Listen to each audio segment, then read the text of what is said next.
जय हिंद, नमस्कार दोस्तों। आप जुड़े हैं हमारे YouTube channel top ranker academy में। मैं सचिन सर, आप हमारे परिवार के साथ जुड़ चुके हैं। चलिए आज आपको क्लास लाइव लेके चलते हैं आपके साथ। और टॉपिक चल रहा था हमारा हिंदी का, जैसा कि आपको एक क्लास दे दिया गया है। आज सेकेंड क्लास है। पिछली क्लास में आपको पढ़ा दिया गया था हिंदी भाषा और शिक्षण के बारे में बताया था। शिक्षण क्या होता है? शिक्षण हमेशा अधिक ज्ञान से कम ज्ञान की ओर अग्रसित होता है। तो याद रखिएगा, शिक्षण हमेशा अधिक ज्ञानवान से कम ज्ञानवान की ओर अग्रसित होता है। आज आपको पढ़ाना है मोस्ट इंपॉर्टेंट टॉपिक आपका अधिगम। और अधिगम आपका सारे सब्जेक्ट को पांचों को मिलाकर लगभग 7 या 8 नंबर का आपका आ जाता है। तो हिंदी में भी आपका पूछा जाता है, 2-3 नंबर का पूछ लिया जाता है, आपका 2 नंबर का पूछ लिया जाता है लगभग। तो देख लेते हैं अधिगम क्या होता है। एक आता है अर्जन। अर्जन क्या होता है, अधिगम क्या होता है, दोनों में अंतर क्या होता है, इन चीजों को लेकर हम लोग चलते हैं। चलिए भाई, क्लास 2 है आपका, टॉपिक नंबर क्या है आपका? अधिगम है। तो स्टार्ट करते हैं भैया, क्या होता है अधिगम। तो एक होता है आपका अर्जन। क्या होता है भाई? अर्जन। और एक होता है आपका अधिगम। क्या होता है भाई? अधिगम। यदि आप हमारे चैनल पर नए हैं तो कृपया इसको सब्सक्राइब जरूर करें ताकि हमारे नोटिफिकेशन आपको मिल सके। चलिए लिखते हैं हम लोग, क्या होता है अधिगम। कहेगा अर्जन क्या होता है, अधिगम क्या होता है भैया, दोनों में अंतर कर लेता है। और याद रखिएगा, इस चैप्टर में क्वेश्चन आपका जरूर पूछा जाता है। प्राइमरी में बहुत अच्छे से क्वेश्चन पूछता है, अर्जन क्या होता है, अधिगम क्या है, दोनों में अंतर क्या कर लेते हैं हम लोग, स्पष्ट कर लेते हैं। पहले समझ लेते हैं अर्जन क्या होता है। कहेगा अर्जन एक सहज प्रक्रिया होती है। पहला पॉइंट क्या होगा भाई? अर्जन एक सहज प्रक्रिया। अर्जन एक सहज प्रक्रिया है। ठीक है भाई, अर्जन एक सहज प्रक्रिया है। अधिगम कैसा होगा? अधिगम अगर पढ़ेंगे, अधिगम एक असहज प्रक्रिया है। और दूसरा क्या होगा, इसी में जुड़ जाएगा, अधिगम एक, अर्जन एक सहज प्रक्रिया है, अतः यह स्वाभाविक, बताइए अतः यह कैसा होता है? स्वाभाविक प्रक्रिया है। स्वाभाविक प्रक्रिया है। बताइए, क्या अर्जन एक स्वाभाविक प्रक्रिया है तो अधिगम कैसा होगा? अधिगम एक अस्वाभाविक प्रक्रिया होगा और अधिगम असहज होता है। अधिगम कैसा होता है? असहज होता है। अधिगम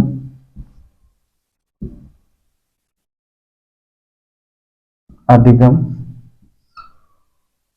सहज पूर्ण प्रक्रिया नहीं है, या फिर इसको कह सकते हैं असहज। अधिगम असहज प्रक्रिया है, अतः बताइए ये कैसा होगा आपका? ये स्वाभाविक है, तो ये कैसा हो जाएगा मित्रों? आपका अस्वाभाविक प्रक्रिया होगा। कैसा होगा भाई? अस्वाभाविक, अस्वाभाविक प्रक्रिया है।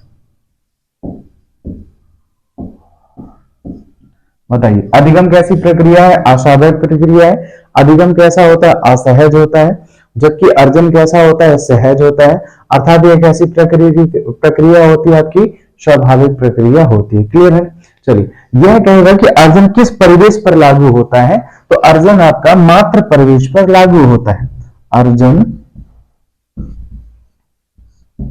मात्र परिवेश पर लागू होता है, लागू होता है। अगर अर्जन आपका मात्र परिवेश पर लागू हो रहा है तो बताइए जरा अधिगम किस पर लागू होगा? अधिगम जो होता है विद्यालय पर, समाज पर, परिवेश पर लागू होता है। विद्यालय सामाजिक परिवेश, अधिगम। यहां पे लिख देते हैं दूसरा पॉइंट, अधिगम, अधिगम विद्यालय, विद्यालय सामाजिक, सामाजिक परिवेश, पर लागू होता है।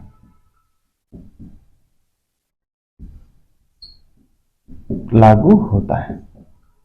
आपको समझ में आ गया होगा। अधिगम कैसा होता है? सामाजिक परिवेश पर लागू होता है और विद्यालय में लागू होता है, क्योंकि विद्यालय से हम सीखते हैं।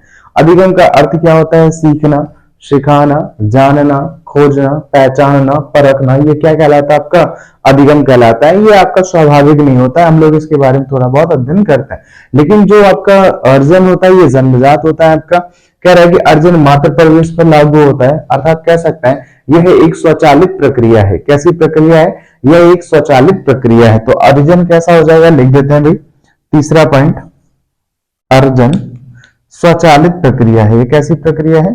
स्वचालित प्रक्रिया है। यह स्वचालित प्रक्रिया है।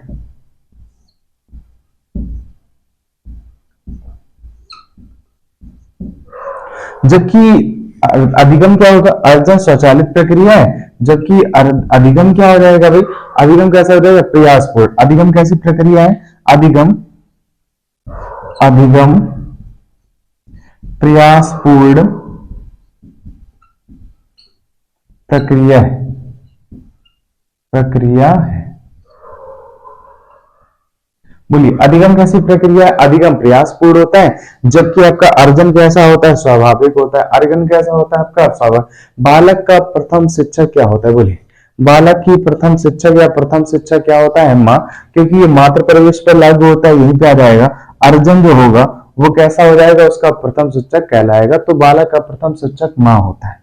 बालक का प्रथम शिक्षक, ये क्वेश्चन बहुत पूछा जाता है। बालक का प्रथम शिक्षक माँ होती है। माँ होती है। यहां पे क्वेश्चन रहेगा अधिगम में क्या है भाई? अधिगम विकास के चरणों पर आधारित होता है। अधिगम किस पर आधारित होता है भाई? ये क्वेश्चन आपसे पूछेगा, अच्छा क्वेश्चन है।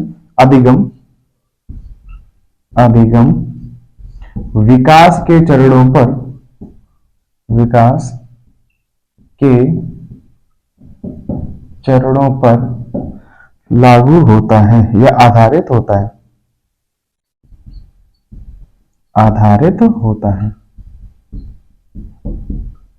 बताइए, किसी को कोई दिक्कत भाई? ये हो गया डिफरेंस बिटवीन अर्जन और अधिगम। कहेगा अधिगम और अर्जन में अंतर बताइए। अधिगम और अर्जन में क्या सीख लिया हमने? अंतर सीख लिया। कह रहा है कि अर्जन एक कैसी प्रक्रिया होती है भाई? सहज या सरल प्रक्रिया होती है, तथा अधिगम कैसा होता है? थोड़ा जटिल प्रक्रिया होती है, असहज प्रक्रिया होती है। कह रहा है कि यह एक स्वाभाविक प्रक्रिया है, यह एक अस्वाभाविक प्रक्रिया है। स्वाभाविक प्रक्रिया उसको कहते हैं जो गॉड गिफ्टेड होता है, नेचुरल चीजें होती हैं, और अस्वाभाविक प्रक्रिया उनको कहते हैं जिनमें हम सुधार करते हैं। दूसरा कह रहा है कि यह मात्र परिवेश पर लागू होता है। अतः ये क्या कह रहा है? अधिगम किस पर लागू होता है? अधिगम आपका सीखने को मिलेगा आपको विद्यालय में या फिर आपका समाज से। तो अधिगम विद्यालय एवं सामाजिक होता है या उसके परिवेश पर लागू होता है। अर्जन कैसी प्रक्रिया? अर्जन जो है स्वचालित प्रक्रिया होती है, ये आपका निरंतर चलता है, जबकि अधिगम क्या होता है? प्रयासों से बदलता रहता है, सीखना पड़ता है। दूसरा कह रहा है कि बालक का प्रथम शिक्षक माँ होती है। बिल्कुल सही बात है। मोस्ट इंपॉर्टेंट आपका ये बात है, बालक की प्रथम शिक्षक या फिर शिक्षिका क्या होती है? माँ होती है, जबकि अधिगम विकास के चरणों पर आधारित होता है। नो डाउट हमें लग रहा है कि इतने में किसी को कोई दिक्कत नहीं होगी। एक काम करते हैं, एक साइड हो जाते हैं, स्क्रीनशॉट ले लीजिएगा, फिर हम आगे बढ़ के चलते हैं। अधिगम क्या होता है? आपको क्या पढ़ना है भाई? अधिगम क्या होता है, लिखिएगा फटाफट इसको।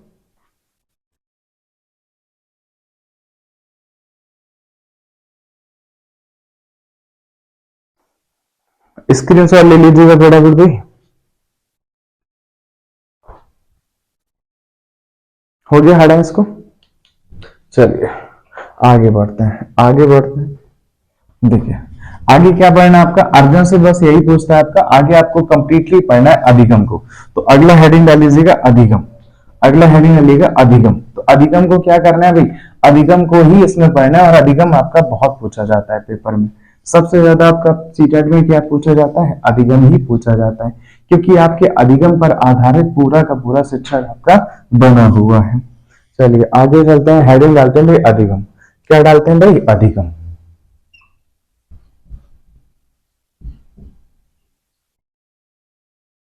अधिगम। अधिगम का अर्थ क्या होता है समझते हैं। अधिगम का पहले क्या समझ लेते हैं हम लोग, अर्थ। अधिगम का अर्थ होता है जानना, खोजना, परखना, पहचानना,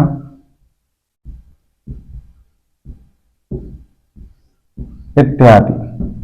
अधिगम का अर्थ क्या होता है, जानना होता है, खोजना होता है, सीखना भी होता है, परखना भी होता है, पहचानना भी होता है, इत्यादि इसके अर्थ होते हैं।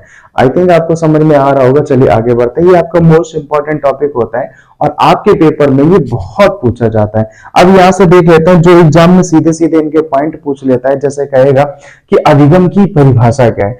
अधिगम के अब हम क्या करते हैं, पॉइंट को पढ़ते हैं और आगे बढ़ते हैं। आप भी इनको लिखते जाइएगा, कोशिश करिएगा हमारे साथ साथ आप लिखें, या फिर हम आपको टाइम दे देंगे, आपको थोड़ा टाइम देंगे लिखने के लिए, ताकि आप इसको बाकायदा कॉपी में लिख सकें, ताकि जब पेपर हो तो रिवाइज करके आप चले जाइएगा, आपको सरल होगा आपके पेपर के लिए। चलिए पढ़ते हैं। कह रहा है कि अधिगम क्या है। हमने कहा कि अधिगम में जानना, खोजना, परखना, सीखना, पहचानना, सीखना भी लिख देते हैं भाई, सीखना, पहचानना, यही क्या कहलाता है, अधिगम कहलाता है। तो पहला पॉइंट एक निकल के आया, कह रहा है खोज करना ही क्या कहलाता है, अधिगम कहलाता है। पहला पॉइंट क्या निकल के आया भैया, पहला पॉइंट निकल के आया खोज करना। क्या निकल के आया भाई, खोज करना ही अधिगम कहलाता है। अधिगम कहलाता है, कहलाता है। खोज करना ही क्या कहलाता है भाई, अधिगम कहलाता है। पहला पॉइंट ये निकल के आया, खोज करना ही क्या कहलाता है, इनोवेशन करते रहिएगा तो वो क्या कहलाएगा, अधिगम। क्योंकि हमने कहा था कि अधिगम कैसा होता है, प्रयासपूर्ण होता है, और प्रयास करने पर हमको आगे चीजों में सुधार होता है, जिससे हम लोग नई नई चीजों को सीखते हैं। कह रहा है किसी भाषा, कह रहा है कि किसी भाषा या फिर किसी विषय के लिए प्रति रुचि जागृत करना या जागृत होना क्या कहलाता है, अधिगम कहलाता है। कह रहा है भाषा के प्रति रुचि जागृत होना, क्या कह रहा है भाई, भाषा या फिर विषय के प्रति, विषय के प्रति रुचि जागृत होना, जागृत होना।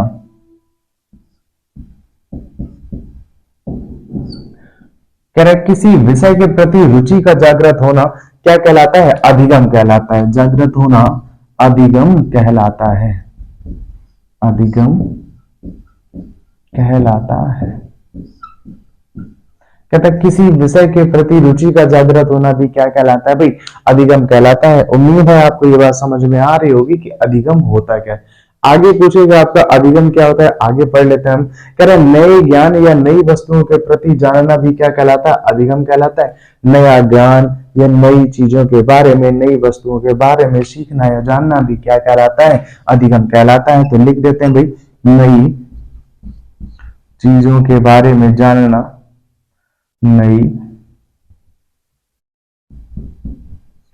चीजों के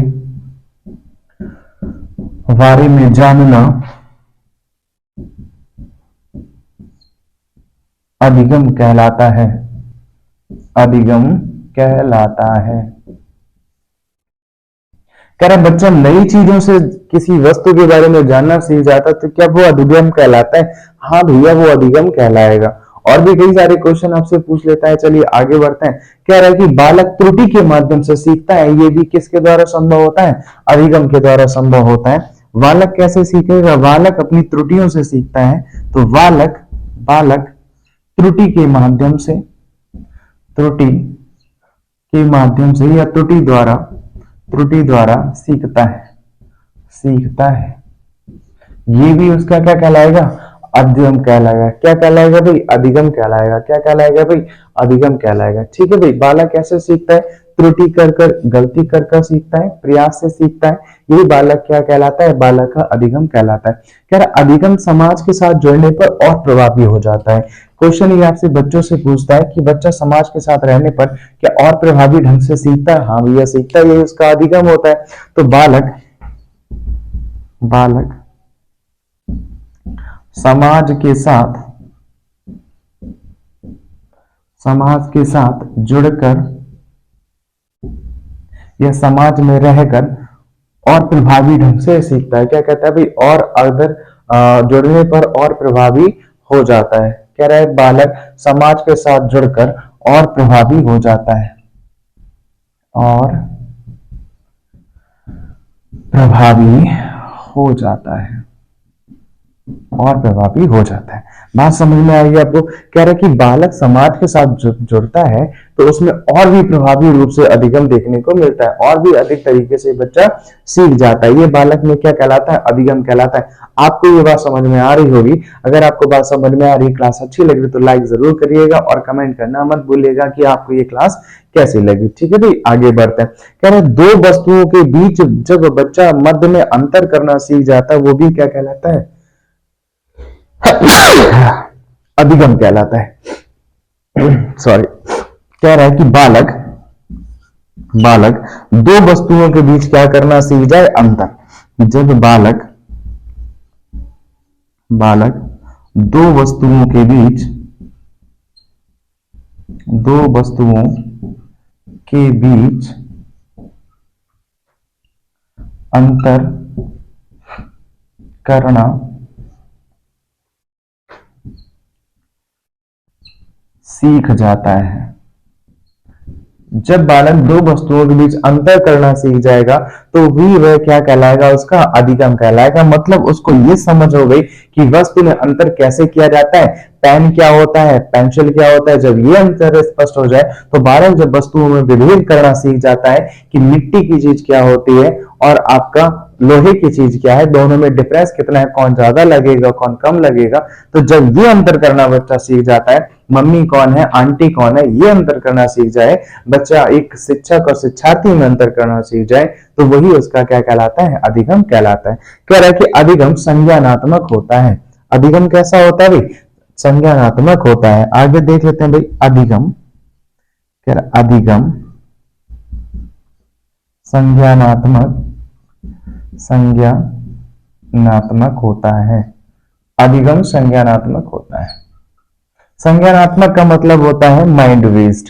कह रहा अधिगम दिमागी होता है। अगर आप मेंटल तौर पे अच्छे हैं तो आपका अधिगम बहुत अच्छा होगा। तो वही कह रहा है कि अधिगम संज्ञानात्मक रूप से कैसा होता है भाई? अधिगम संज्ञानात्मक होता है। अगला कहेगा अधिगम से सर्वांगीण विकास होता है। अधिगम के द्वारा क्या होता है भाई? सर्वांगीण विकास होता है। अगला पॉइंट और देख लेते हैं भाई। अधिगम अधिगम अधिगम से सर्वांगीण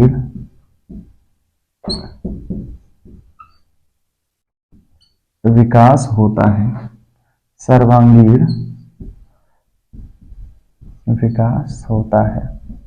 कह रहा है कि अधिगम से सर्वांगीण विकास होता है, तो कहेगा बालक का सर्वांगीण विकास किससे संभव है? वो अधिगम के द्वारा संभव है। चलिए नोट कर लीजिएगा फटाफट इसको, फिर आगे और सारे पॉइंट है वो भी आपको डिस्कस करते हैं। जल्दी नोट करिएगा इसको, फटाफट आगे बढ़ते हैं। स्क्रीनशॉट ले लीजिएगा इसका। 6 7 8, जल्दी बोलिए। 6 7 8 कितना होता है? कहेगा एक और आपका बहुत इंपॉर्टेंट क्वेश्चन पूछा जाता है, कहेगा ब्लूम टेक्सोनॉमी का संबंध कितना है? 8 पॉइंट हो गए थे शायद आपके, 8 हो गए थे ना? चलिए ठीक है, नो देखिएगा। कहेगा Bloom taxonomy, Bloom taxonomy, Bloom taxonomy का संबंध किससे है भाई? ब्लूम टेक्सोनॉमी का संबंध अधिगम से है। ब्लूम टेक्सोनॉमी का संबंध अधिगम से है, अधिगम से है। ब्लूम टेक्सोनॉमी का संबंध किससे है भाई? अधिगम से है। ब्लूम टेक्सोनॉमी का संबंध किससे है भाई? अच्छा, ब्लूम टेक्सोनॉमी क्या होता है बताइए? ब्लूम टेक्सोनॉमी आप लोग पढ़ोगे चल के, क्या होता है भाई? ब्लूम टेक्सोनॉमी में क्रियात्मक, भावात्मक एवं संज्ञानात्मक ज्ञान की बात करता है। कह रहा है बच्चा क्रियात्मक, भावात्मक और संज्ञानात्मक रूप से कैसा होता है भाई? अच्छा होना चाहिए। क्रियात्मक, भावात्मक और संज्ञानात्मक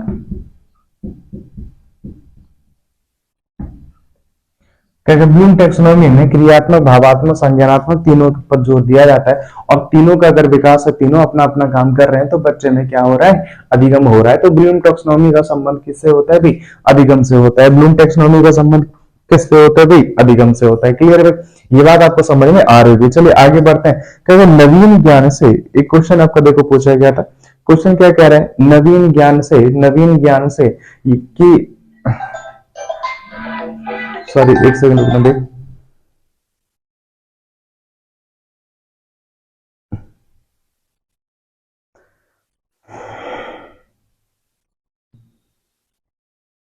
एक सेकंड। कह रहे नवीन ज्ञान के माध्यम से नवीन ज्ञान की खोज करना या चिंतन मनन करना, वो भी क्या कहलाता है, अधिगम कहलाता है। अगला पॉइंट क्या हो जाएगा, अगर नवीन ज्ञान से नवीन ज्ञान से नवीन, अगर नवीन ज्ञान से नवीन विचारों द्वारा, नवीन विचारों द्वारा, कह रहे नवीन ज्ञान से नवीन विचारों के द्वारा, नवीन विचारों के द्वारा चिंतन मनन क्या कहलाता है, अधिगम कहलाता है। विचारों द्वारा चिंतन मनन अधिगम कहलाता है, अधिगम कहलाता है।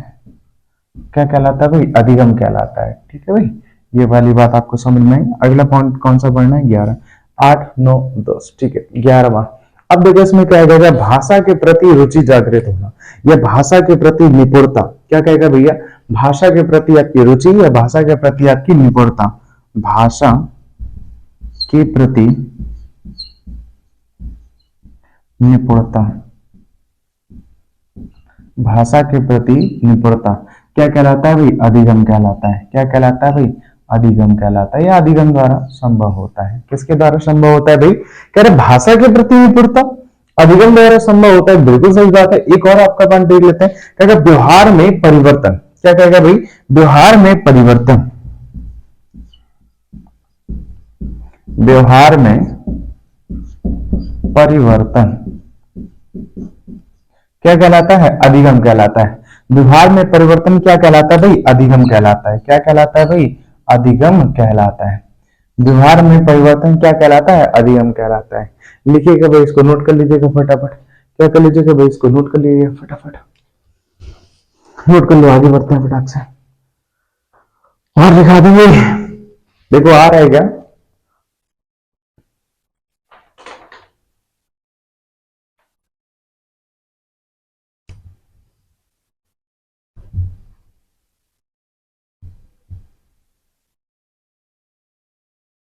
चलिए कर लिए। आगे और बढ़ते हैं हम लोग। क्या क्या विषय वस्तु सामग्री द्वारा सीखना क्या कहलाता है, अधिगम कहलाता है। क्या कह रहा है भाई, विषय वस्तु के माध्यम से सीखना भी क्या कहलाता है, और लिख लो एक और, विषय वस्तु के माध्यम से, विषय वस्तु के माध्यम से सीखना, विषय वस्तु के माध्यम से सीखना भी क्या कहलाता है, अधिगम कहलाता है। क्या कहलाता है भाई, अधिगम कहलाता है। चलो बिगाड़ के ऊपर लिखते हैं, नीचे दिख नहीं रहा होगा, दिख रहा है अभी भी, बोलिए भाई दिख रहा है क्या। क्या क्या खेल विधि से बालक को सिखाना भी क्या कहलाता है, अधिगम कहलाता है। अगर दिख रहा तो एक और लिख लो भाई। क्या क्या खेल विधि के माध्यम से, खेल विधि के माध्यम से